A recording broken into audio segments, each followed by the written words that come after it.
Hello and welcome back to the channel. Today we've got a new video for you, and yeah, there's not been a lot of content on the channel recently, and I am sorry about that.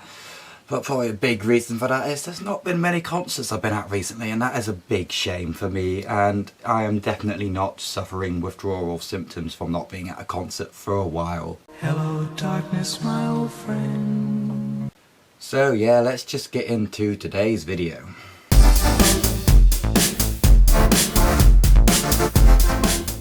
Why yes, that is a new intro, and just wait until you see the outro, as I've upped my game to help trick you all into thinking I am some sort of competent YouTuber and pretending I have actual skills. Now today I'm going to be using the term rock very liberally. Now this is already a term that has become very used in lots of different ways in the most recent years. Rock can cover all sorts of styles and genres really. It's become a very fit all style term. And this band I'm talking about, Pale Waves, is one of the acts that really a lot of people would not categorise as rock. And I'm sure there's some people who are going to be very annoyed that I have called them that, because they are definitely a very poppy band. But if you check out the Wikipedia article, it does back me up and say they are indie rock as one of the few different genres they are associated as being. So yes, they're definitely not the most traditional rock style act I've been talking about on this channel. They're very different from all that, but I think they've definitely got rock elements in their music, and I think that justifies having them in this kind of video on this kind of channel. Well, we are talking about Pale Waves, as you probably noticed from the title. They're one of the hottest new bands out on the scene at the moment. They have been all over the place.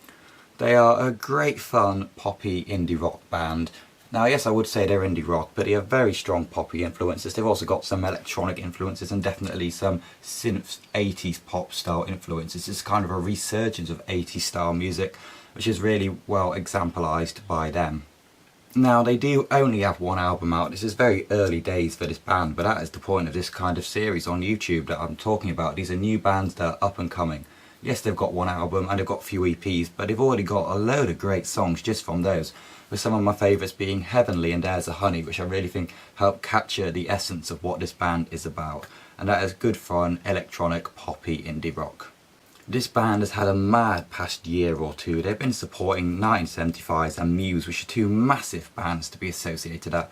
They've been doing tours all over the place, and they've been doing every festival, and there's a fully justifiable reason that everywhere wants to have these guys with them, because they are a great up and coming band. They're really fun, they're really likeable, and they're really sort of music that just everyone can like, everyone can enjoy. They're not too weird, they're not too strange, despite being a bit of a unique act. They still sound familiar, they're good fun, and they're very easy to like. Now, as I've just mentioned, this band is very associated with the 1975.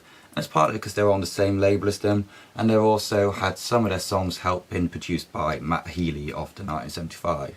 And this can be both a blessing and a curse.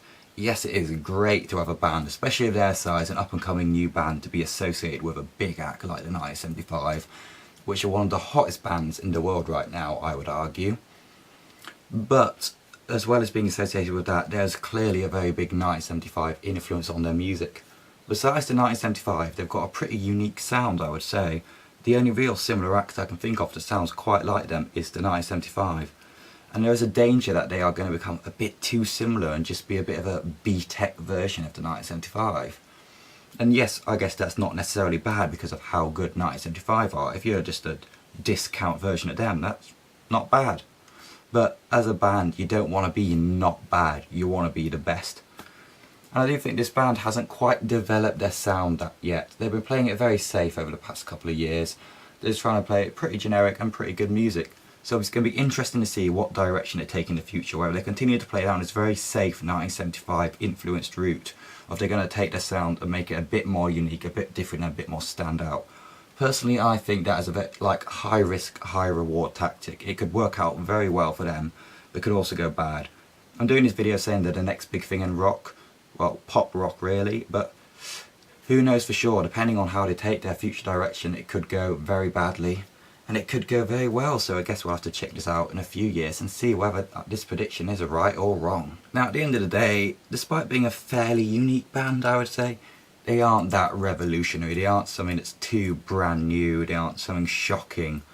They're just a pretty simple, good, fun band that are easy to like, and that's just what you want at the end of the day. So you can just stick on and enjoy, all your mates will like.